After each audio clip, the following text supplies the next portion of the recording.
Going into the 2020 presidential election, the Trump strategist developed a plan of action for the upcoming presidential campaign. The plan was simple. Prepare the people so that if Trump lost the election, he could still hold on to the presidency by claiming that the Democrats were corrupt, and that the election was stolen. Here is how the plan unfolded. Step 1. Convince the Republican voters that the election could be stolen. Late November 2016, just after the 2016 presidential election, Trump stated that he would have won the popular vote as well as the Electoral College if the millions of people who voted illegally were deducted. He repeated this lie, over and over again. In May of 2017, Trump created the Presidential Advisory Commission on Election Integrity, headed by Chris Kobach, the Republican governor of Kansas. The commission was created to present many common voter fraud theories to the Republican voters. In December 2018, Trump repeatedly raised concerns about voting irregularities in the midterm elections. And in the months leading up to the 2020 election, Trump repeated his claims that the midterm elections were corrupt. He asserted that voting by mail was inherently fraudulent. He threatened to withhold federal funding from Michigan for sending absentee ballots to all registered voters, and he repeated over and over again his claim that, if I do not win, then the election was rigged. Clearly, as the election drew near, Trump had raised the expectation in Republican voters that the election would be corrupt, and that the election would be stolen. Here is what Steve Bannon had to say about Trump, just prior to the 2020 election. And what Trump's going to do is just declare victory, right? He's going to declare victory. But that doesn't mean he's the winner. He's just going to say he's the winner. The Democrats, more of our people vote early that count. Theirs voted mail. And so they're going to have a natural disadvantage, and Trump's going to take advantage of it. That's our strategy. He's going to declare himself a winner. So when you wake up Wednesday morning, it's going to be a firestorm. If Trump is losing by 10 or 11 o'clock at night, it's going to be even crazier. No, because he's going to sit right there and say they stole it. And on the night of his election loss, that is exactly what Trump did. He stood up in front of the American people and declared that the election had been stolen. Step 2. Show the Republican voters how the election was stolen. It was Rudy Giuliani and Sydney Powell that began the campaign to show the Republican voters how the election was stolen. On November 19, Rudy Giuliani and Sydney Powell hold a press conference, where they presented their election fraud theories to the public. Rudy Giuliani repeated many of Trump's fraudulent election claims. He stated that mail-in voting was corrupt, especially in large Democratic cities, and that Republican poll watchers were shut out of the ballot counting rooms. He also stated that vote counts exceeded the number of voters in given counties and that thousands of underage, illegal, and dead people had voted. When Sydney Powell spoke, she claimed that computer systems were not secure and could be hacked. She also repeated several of the other election fraud theories that were being discussed in the far-right media. Reportedly, after the press conference, both William Barr and Jared Kushner dismissed the Trump legal team's efforts as a clown show. In the following weeks, Giuliani's committee fired off 62 federal and state lawsuits, challenging many aspects of the election results. Of the 62 court cases filed, 61 court cases were dismissed outright, and one case was adjudicated for a minor offense. While these court cases worked their way through the courts, the Trump campaign promoted other, more extreme, election fraud theories.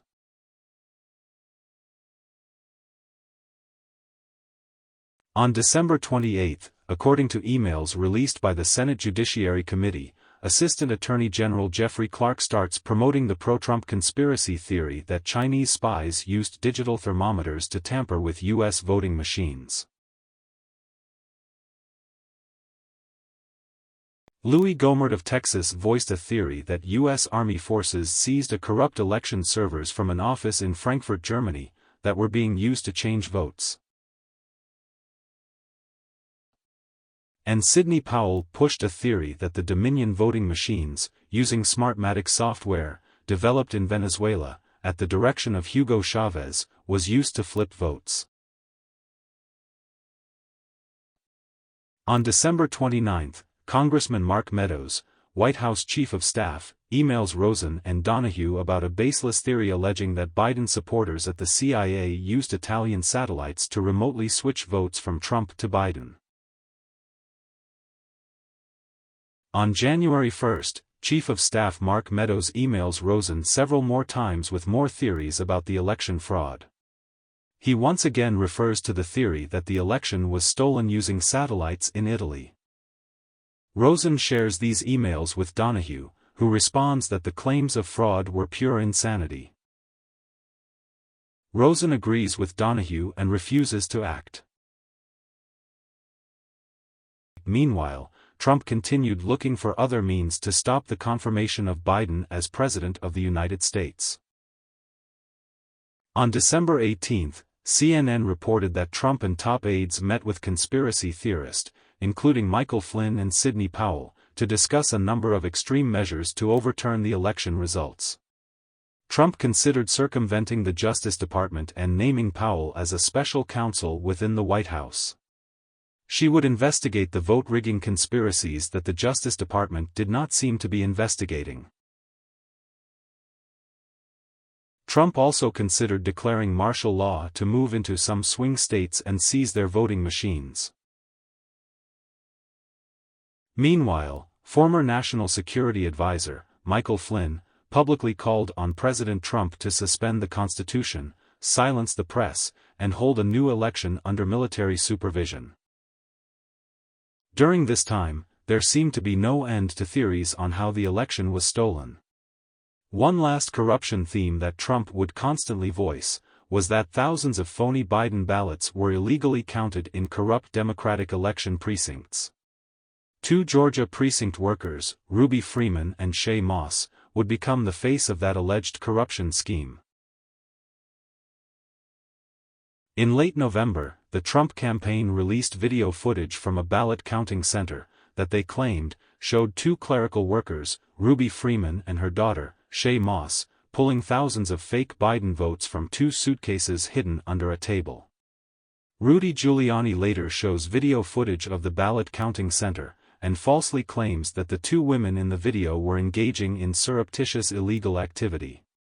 He compares them to two drug dealers passing out dope. In early December, Ruby Freeman made a series of 911 calls telling the dispatcher that she had gotten a flood of phone calls with threats and racial slurs. 2 days later she called 911 again after hearing loud banging on her front door. Meanwhile, Trump continues to attack Ruby Freeman at his rallies. Have to do with Ruby Freeman. She's a vote scammer, a professional vote scammer and hustler.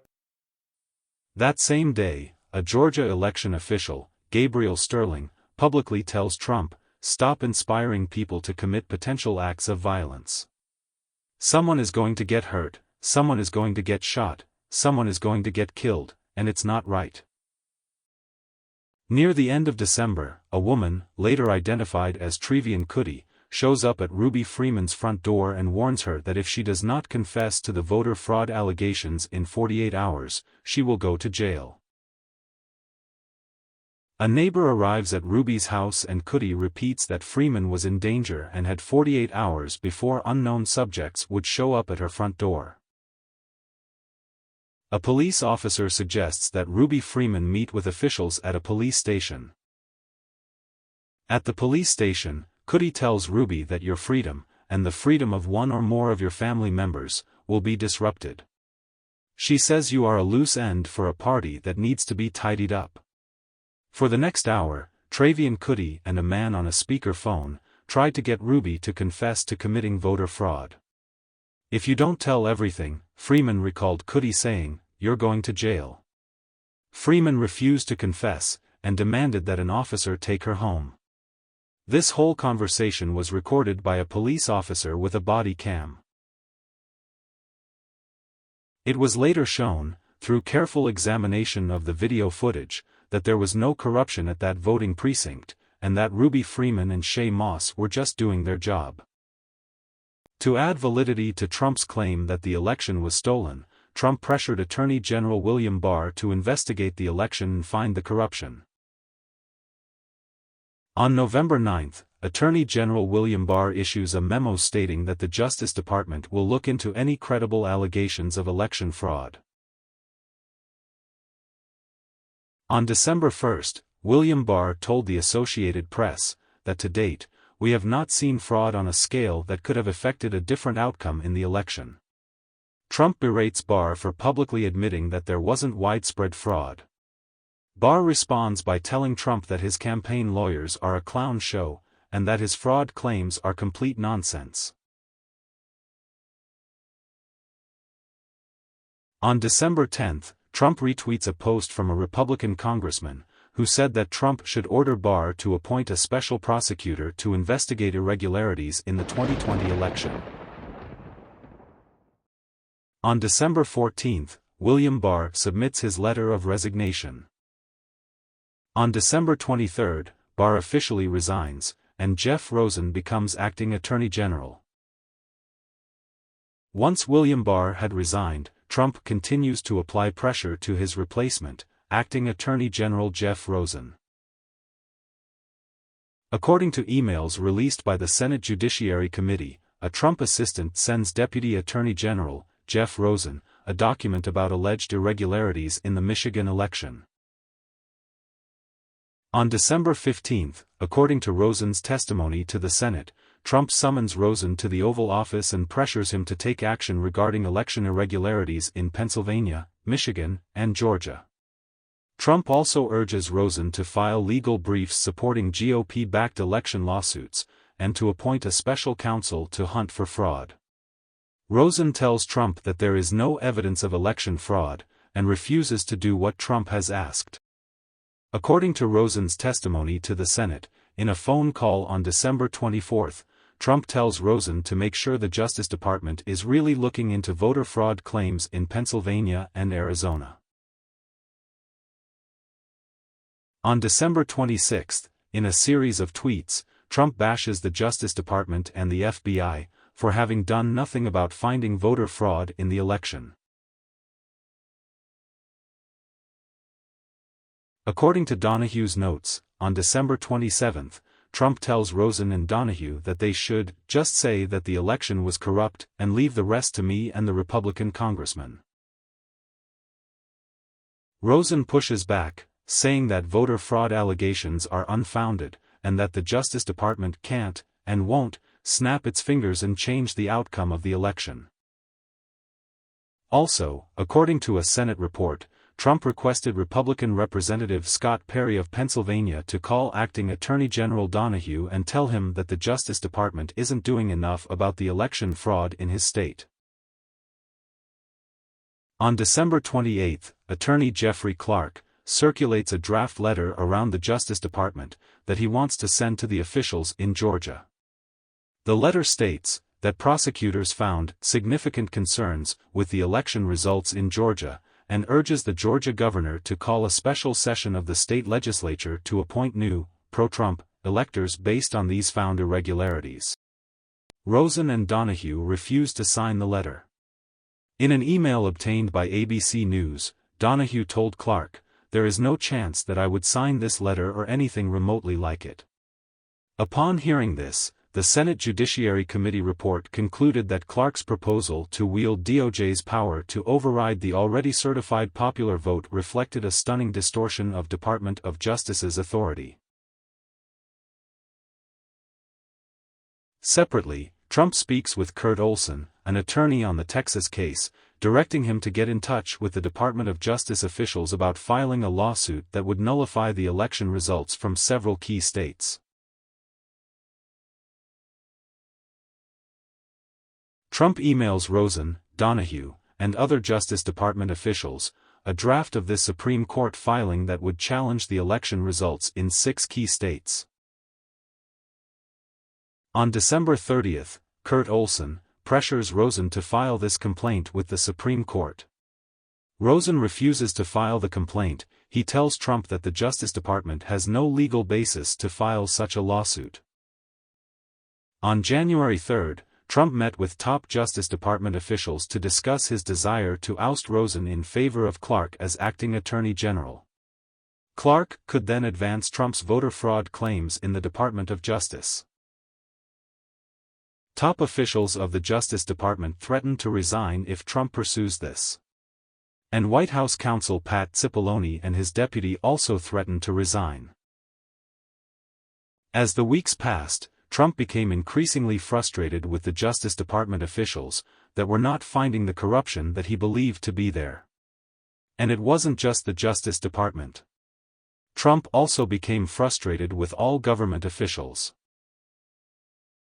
On November 17, the Department of Homeland Security's top election security official, Christopher Krebs, was fired after he refused to accept Trump's claim that the election was stolen.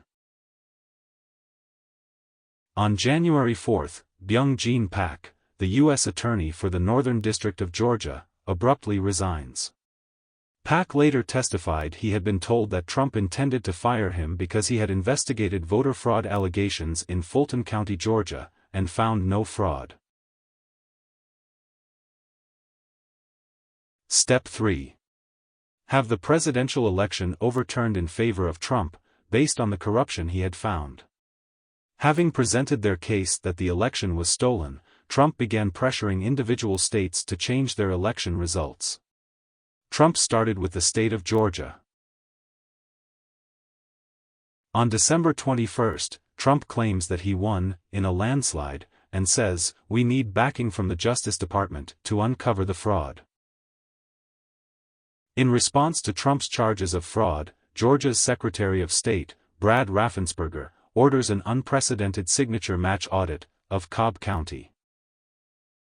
On December 22, Trump's chief of staff, Mark Meadows, flew to the Marietta, Georgia site for an unannounced visit to observe the audit in progress. The audit ended soon thereafter. No evidence of fraud was found. On December 23, Trump calls Frances Watson, an election investigator for Georgia Secretary of State, Brad Raffensperger, urging her to find fault with the mail-in ballots. She refused. No fraud was found in the Georgia election. On January 2, Trump called Brad Raffensperger, Secretary of State of Georgia. During this call, Trump stated that the Georgia election was fraudulent. He accused the Secretary of State and his lawyer of participating in this fraud, and demanded that they give him the 11,780 votes that he needed to win. I won this election by hundreds of thousands of votes. There's no way I lost Georgia. There's no way. We won by hundreds of thousands of votes. It's more illegal for you than it is for them, because you know what they did and you're not reporting it. That's a criminal offense. And you can't let that happen. That's a big risk to you and to Ryan, your lawyer. That's a big risk. So, look, all I want to do is this. I just want to find 11,780 votes, which is one more than we have. So what are we going to do here, folks? I only need 11,000 votes. Fellas, I need 11,000 votes. Give me a break. Concurrent with his attempts to pressure Georgia to change their election results, Trump applied pressure to election officials in other key states. According to the Detroit News, on November 17, Trump called 2 Michigan election officials, pressuring them to withhold their signatures from the state election certification document. On December 4, 64 Republican members of the Pennsylvania General Assembly signed a letter urging the state's congressional delegation to reject Biden's electoral votes. Early December, Trump calls the Republican Speaker of the Pennsylvania House of Representatives, Brian Cutler, twice, to talk about overturning that state's election results. Cutler informs Trump that the state legislature has no power to overturn the election results. On December 9, all 50 states certify their election results. In addition to the 61 lawsuits initiated by Rudy Giuliani, Trump and some of the Republicans in swing states tried to change the election results by filing questionable lawsuits. On December 8, Trump tried to bring a case before the Supreme Court. Trump asserted that Pennsylvania's expansion of voting by mail was invalid, so he wanted those votes discounted. The Supreme Court rejected this case. Trump also asked Georgia's Attorney General, Chris Carr, to support a lawsuit that sought to delay certification of Georgia's electors. Carr tells Trump, the matter has already been investigated and no evidence of corruption was found.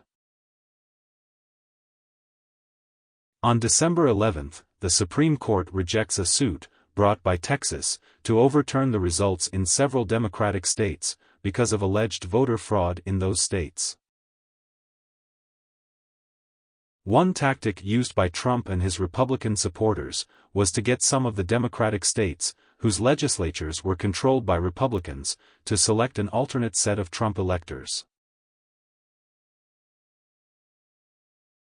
On November 4, a Trump lawmaker sent this text to Mark Meadows. Here's an aggressive strategy: why can't the states of Georgia, North Carolina, Pennsylvania, and other Republican-controlled state houses declare that this election is BS, and just send their own electors to Washington to vote, and have it go to the Supreme Court?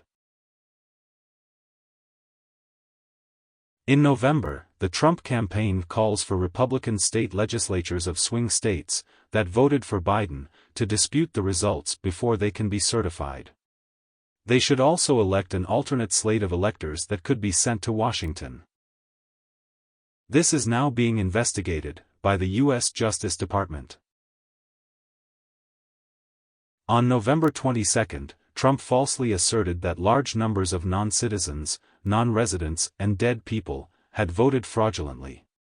Trump asked Speaker of the Arizona House of Representatives, Russell Bowers, to replace Biden's electors with Trump electors. Bowers refused. In early December, Trump tries to utilize procedures in the Electoral Count Act to enable challenges in Congress to individual state certifications. Alabama Congressman Mo Brooks announced that he will challenge selected Biden electors. Soon Tommy Tuberville, Josh Hawley, Ted Cruz, and others announced that they would also challenge selected Biden electors. On December 5, Trump calls Republican Georgia Governor Brian Kemp, asking him to reverse Georgia's election results, dismiss the current electors, and appoint new Trump electors in their place. Governor Kemp refused to do this. Near Christmas, Trump again asked Bowers to replace Biden's electors. Bowers once again denied Trump's request. Bowers tells Trump, "I voted for you. I worked for you. I campaigned for you. I just won't do anything illegal for you." While all this was going on, Trump continued to fire up the Republican base. It got so bad that Brad Raffensperger and his deputy, Gabriel Sterling, revealed that they had stepped up their personal security after receiving death threats from Trump supporters. Trump had one last chance to have the election overturned. He would have Mike Pence declare the election corrupt, and then have him refuse to preside over the Electoral College vote. This would throw the election to the Supreme Court, or the House of Representatives. Late December, Trump supporters began to promote a theory that Vice President Mike Pence had the authority to reject any state electors that were suspected of being fraudulent.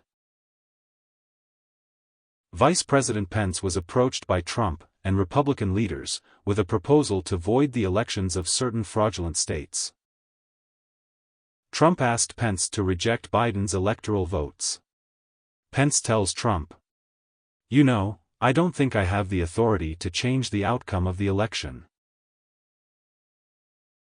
On December 31, Pence asks a judge to reject a lawsuit that was brought by Representative Louis Gohmert of Texas, aimed at expanding the powers of the vice president to reject votes that were thought to be corrupt. Later, in a phone call, Trump berates Pence for opposing this lawsuit. In early January, lawyer John Eastman writes a memo detailing the Pence path for Trump to retain his presidency. First, Pence would reject the results of the elections from certain fraudulent states, then, citing constitutional processes, allow the House of Representatives to determine the president in a state-by-state vote. This vote would favor the Republicans. On January 3, the Congressional Investigative Committee revealed that Chief of Staff Mark Meadows had messaged an unspecified member of Congress about whether Pence could overturn the Electoral College results.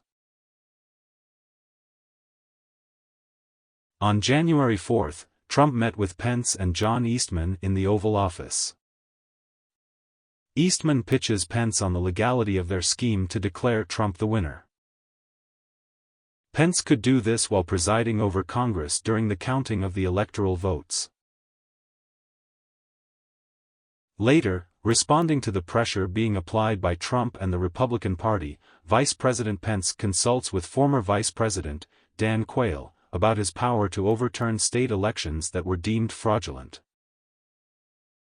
According to a book by Bob Woodward and Robert Costa of The Washington Post, Quayle tells Pence, "Mike, you have no flexibility on this. None. Zero. Forget it. Put it away." Quayle tells Pence that he must confirm the Electoral College votes. On January 5, Trump, angry at Pence for refusing to reject the Democrat electors in favor of the Republican ones, tweets that the vice president has the power to reject fraudulently chosen electors. Meanwhile, Jim Jordan forwards a text message to Mark Meadows. It read, "On January 6, 2021, Vice President Mike Pence, as President of the Senate, should call out all electoral votes that he believes are unconstitutional as no electoral votes at all." On the morning of January 6, Trump speaks with Pence multiple times and presses his case for overturning the election. Pence continues to refuse, eventually releasing a statement saying he cannot do what the president is asking him to do. During his Stop the Steal speech, Trump continues to apply pressure on Pence to declare the election a fraudulent election. Mike is going to do the right thing. I hope so. I hope so. Because if Mike Pence does the right thing, we win the election. All Vice President Pence do is send it back to the states to recertify, and we become president, and you are the happiest people. In the end, Vice President Pence refused to declare the election corrupt. In the weeks leading up to January 6, Trump promotes a massive protest rally that would be held in Freedom Park. On December 19, Trump tweets about a protest planned for January 6, the same day that the Electoral College vote is to be finalized. The next day on December 20, continuing his fraud claims, Trump tweets, "Statistically impossible to have lost the 2020 election." Big protest in D.C. on January 6. Be there, will be wild. In the early afternoon of January 6, a joint session of Congress convened to confirm Joe Biden as the president-elect. At the same time, Trump is addressing a large group of protesters gathered at Freedom Park. In that address, Trump declared that, "the Democrats will destroy our nation," and that the election was stolen by radical left Democrats and the fake news media. He urges the crowd to march to the Capitol, to take our country back, and stop the steal. Our radical Democrat opponents are driven by hatred, prejudice, and rage. They want to destroy you, and they want to destroy our country as we know it. After the speech, the angry crowd marched up to the Capitol.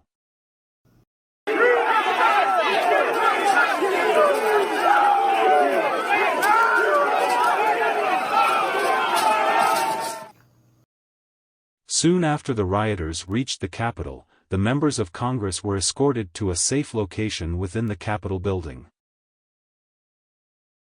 Late that night, early the next morning, both houses of Congress met and confirmed Joe Biden as the 46th President of the United States.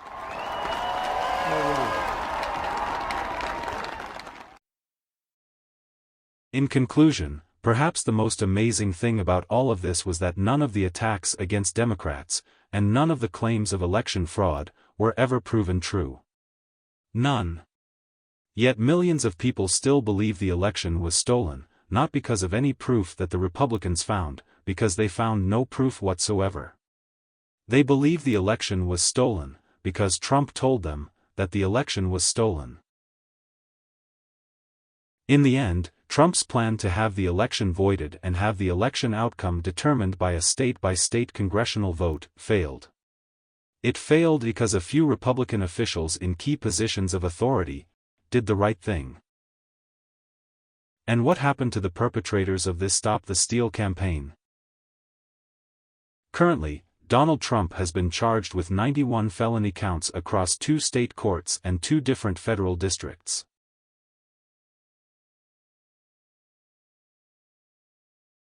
Rudy Giuliani, Sydney Powell, John Eastman, Jeffrey Clark, Mark Meadows, and Trevian Kutti were charged in Georgia with several counts including racketeering and fraud. Rudy Giuliani, John Eastman, and Jeffrey Clark are facing disciplinary proceedings for ethics violations. In addition, Rudy Giuliani was sued by Ruby Freeman and Shay Moss and ordered to pay $148 million in damages. Rudy Giuliani and Sydney Powell were also sued by Dominion and Smartmatic Software. These cases are still pending. And Fox News, who promoted this bogus Stop the Steal campaign? They were found guilty of defamation and settled out of court, with Dominion, for $787 million. The Smartmatic case is still pending.